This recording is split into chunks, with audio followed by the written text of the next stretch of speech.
And here's my fantasy booking. We're going to close the program with my fantasy booking because everybody always wants to know, what would it take to get you back in the wrestling business as a manager? What would it take to get you back in the WWE? Who would you want to manage if you went back? Blah, blah, blah. So the epiphany dawned on me the other day when I watched a couple of clips online, and then I watched the NXT show, and I've seen the All Elite stuff, and I've even said the MLW stuff and the NWA stuff I'm about to do. I came up with the one wrestler in history. Yes, of course, it's fantasy booking, so this guy's dead. But the one wrestler in history that I, as a manager, could make into the biggest money ball player in wrestling today, because there's nobody like him. There's nobody even approaching him, both in terms of his promo and his physical aura and his combination of strength and look and working ability and agility, because of the backstory that you could tell, because of the persona and the personality that he could carry off, and because of the ready-made opponents that we have in the biggest promotion in the world that could make more money than any other wrestling angle in history. You know, Brock Lesnar's in the WWE, and he's the only one that any of the wrestling fans take seriously as a money ball player, because they know he's real, right? That's why Brock has been able to get this big money for the past several years, and why that he draws big money, because regardless of what you can say about wrestling, that guy's fucking real, and he's the only one, right? That's because it's not like Brock has good matches, but he doesn't have the best matches in recorded history of wrestling. But he's drawing and he's commanding this pay because of his name and his reputation, and because he's real. Would you agree? I think that's a big part of it, sure. Okay, and Paulie, because everybody now, especially even the minions that, and I always call him Paulie affectionately, but Paul Heyman, even his fans and his minions know that in a worked, and they're the ones that know wrestling is more of a work than anything else, but in a worked business, they know that Paulie on screen is very close, and especially with some of his manipulations, there's a lot of truth there, right? It's like he's the nature boy Ric Flair of Jewish managers. If anything, sometimes he's toned down instead of toned up on television. They know that there's realness about Paul. And they know that there's a realness about me, because, after all, since this is fantasy booking, let's imagine that, well, we don't have to imagine. I don't give a fuck about the wrestling business anymore. I don't give a fuck who knows it. I don't give a fuck about anybody in the wrestling business, and I don't give a fuck what they think of me.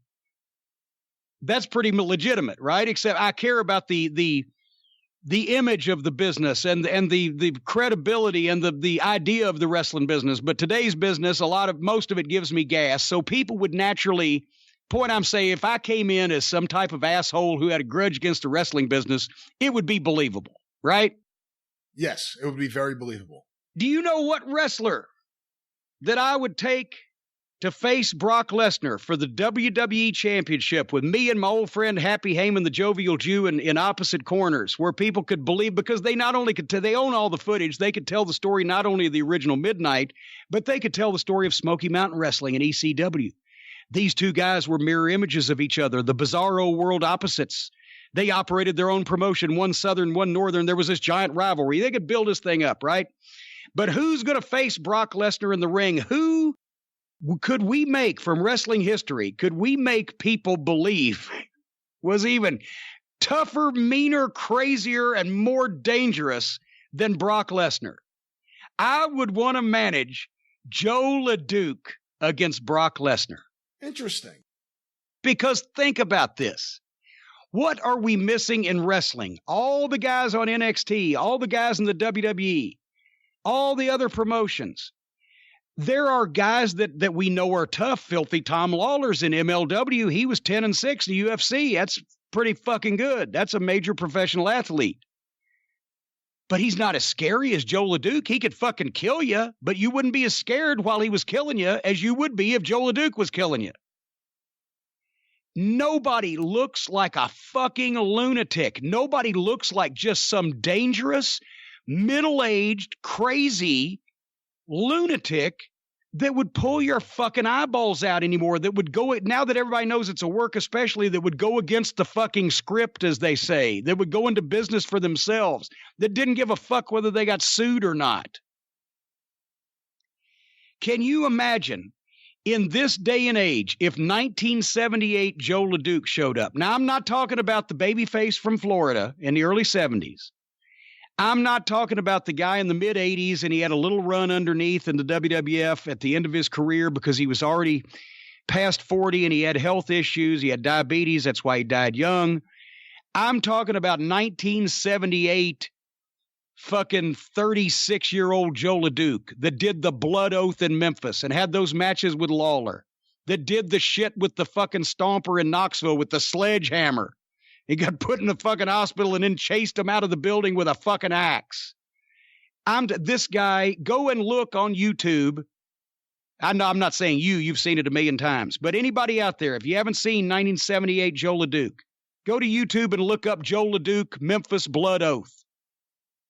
Go look up the promo that he did when he came back in 81 to fight Lawler one more time, and he broke the fucking glass ashtray jar over his fucking head. That's the best real, because it doesn't break the first time, and he goes, yeah, I've got a maid, she can clean up, and then he hits himself, and it doesn't break, and he's like, she can clean up all this, and he does it the second boom. time. And it wasn't a fucking baked bottle or a gimmick piece of glass they were shooting at in the corner of a fucking hotel lobby, and he picks up the old glass sand-filled ashtray that they used to have and breaks it over his fucking head. And he begins bleeding everywhere. Those promos. And in the ring, he could show his strength. He was like Dr. Death. He didn't have any muscles, but he's 6 feet tall and he's 280 pounds, and he had that barrel chest and those huge legs. But he could show his strength. He's the first guy I ever saw do a press slam. And especially Bill Dundee at 212, 215. He'd left hand around Dundee's throat, and the right hand would just go between his legs and grab the ass of Dundee's tights, and he'd put him up without Dundee posting. And when he threw Lawler in Memphis, he put him up on top of his head like Andre used to and walked toward the ropes, and the idea was that he would throw Lawler over the top rope without Lawler touching anything, and Lawler would do a splash on the big, heavy oak table at ringside in Memphis that they used for years and years until Jackie Fargo broke the legs off of it to use in a match one night. But it was 10 feet away, and Lawler was 230, and fucking LeDuc picked him up, took 2 or 3 steps and launched him, and he threw him 9 feet. And that's when Lawler hit the side of the fucking desk and took the bump, and it looked even more vicious. It looked like he just tried to kill the man. People that were there that night in Memphis that saw that live said that's the only time they'd ever seen one human being try to kill another one in person. Because there was no way you could figure out how the fuck that was supposed to go, and it didn't go like it was supposed to. But he was strong enough to throw a 230-pound man 9 of 10 feet, right? He could show his strength, but at the same time, he could do drop kicks from a standing position. He'd have a stare-off with a guy, and all of a sudden, he'd jump up, boom, both feet in the fucking face. He could take a big backdrop, but he wouldn't take it from anybody because on the underneath matches, you'd be lucky to get him off his feet. If he was there as a heel to get over and beat the fuck out of some people, that's exactly what he'd do. But in the main event with Lawler for the Southern title, in that comeback, he'd take a backdrop almost as big as Lawler's. Because he would, some guys, when you're taking a backdrop off of them, you just match and you take your best backdrop. Lawler always took a good backdrop, but he had a different way of doing it. He'd go in kind of sideways, bend over, and then fucking be flung, and it was a different form. LeDuc was his best backdropper because he was so strong and had such a base, he could fling Lawler up to where he was literally 3 or 4 feet higher than LeDuc's head when he was standing up. So just that backdrop would look so impressive. Point is, the guy could work. He could look like he was killing you and never feel it. He could take bumps. He could move. He knew what the fuck he was doing when he was getting heat as a heel. And most importantly, not only on his promos, not only even with a close-up television camera in his face, but in person, in the arenas, he could convince you that he was a fucking lunatic. And you were scared of him even when I was a photographer. And I'd been around for a few years. I was pretty sure that Christine Jarrett nor nobody would let the fucking wrestlers, like beat the fuck out of me, right? But still, you went up to Joe LeDuc, and once that I kind of, was around him a couple times and he realized I was kind of halfway smart, that was fine, but you would approach him differently than you did the other guys when he was a heel. He had that aura. And the week after the Blood Oath, he comes to Louisville and he calls me over. Hey, picture boy, because he had the accent, right? French Canadian. Hey, picture boy, come here. Take a picture of my arm. And he holds his arm out and I'm pulling the camera up to my face because I'm like, I'll do anything you say. But when I saw the arm, I couldn't help it. I was like, oh, shit, what happened? He's just take the picture. Yes, sir. Right. And I've still got that picture of you could lay your middle finger in the fucking gash and he didn't have it stitched of the meat of his arm that he had cut with that fucking axe blade to get a fucking angle across. Right. This is the way we do it in the lumber camps. The only thing I would change, I don't know that the lumberjacks are the most feared population these days, especially after I'm a lumberjack and I'm okay. We sleep all night and we work all that type of thing.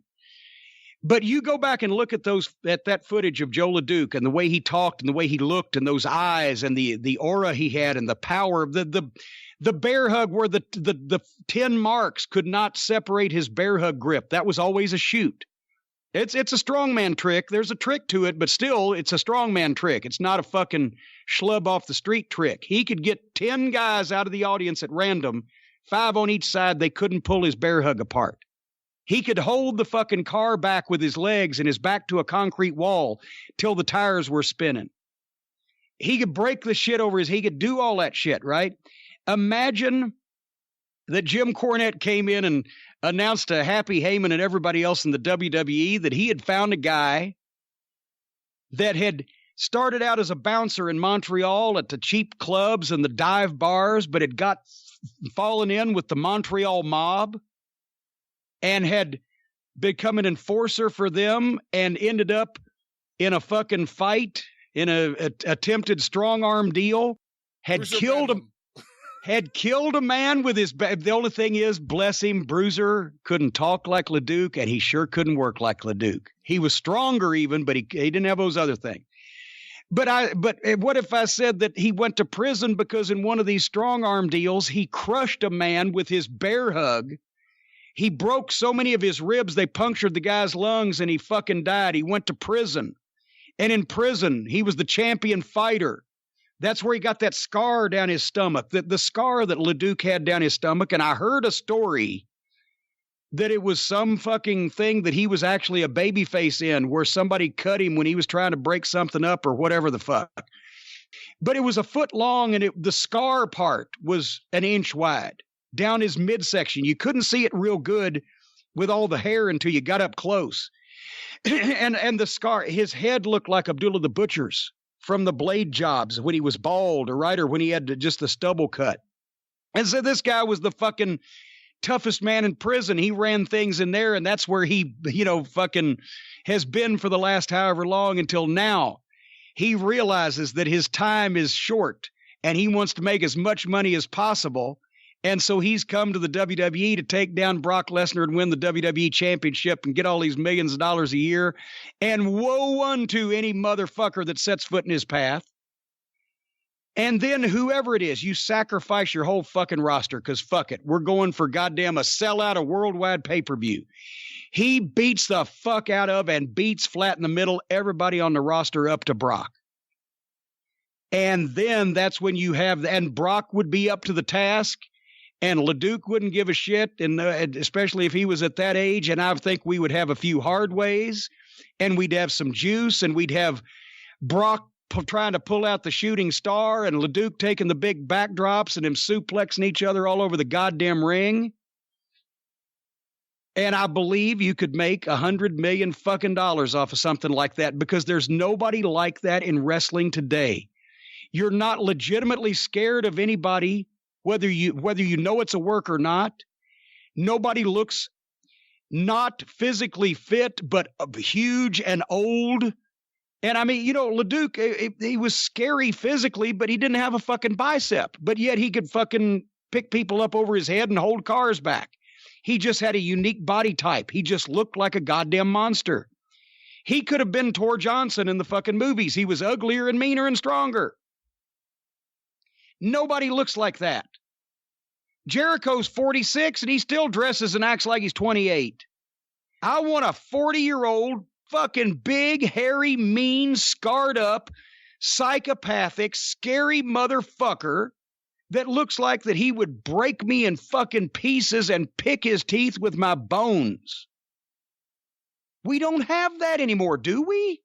Who is it? No, we don't have anyone that seems like a real scary, menacing guy like in a promo. And the other thing is everyone is so much smaller, it seems like, when they get into the business nowadays. Yeah, and once again, with just some full-grown adult men would be nice that you could be intimidated by, but a fucking monster, and not a monster just in terms of size. Like I said, he was 6 feet tall and 280. But a monster in terms of, are you scared when you see this motherfucker coming down the street at you in the dark? And would Joe LeDuc have scared you if you had no idea who he was? And you're walking down a dark street and here comes that fucking guy. What would you do? I would be a little scared, especially if he opened his mouth and said anything. Yes. And just you should see him. I've got a picture of him with a little fan's little dog when he was a babyface in Knoxville. And when he was talking about, because he had kids and I believe he was showing a picture of one. He could have the nicest smile, but when he went out in front of people and he turned that on and that deathly stare with the wide eyes, I took a picture of him posed in the ring one night. He sees me with the camera and he walks over towards me and he's got the eyes, right? The eyes are open and that I've got goosebumps right now. And I think he's wanting me to take the picture, right? Because he's standing there looking at me. So I take the picture and when I put the camera down, he's still looking at me. And he's still looking at me. He's not moving. And I got up and moved away. I walked down the other side of the fucking ring. And the people saw it and and that's what he was going for too. But he intimidated me to take his picture and then leave him the fuck alone. And I was smart. That's what we don't have, ladies and gentlemen, in the business anymore. We need to look for one because one would make $1 million if you could find a lunatic, scary, mean-looking, dangerous, psychopathic, don't give a fuck motherfucker that could work and talk. That's what we need.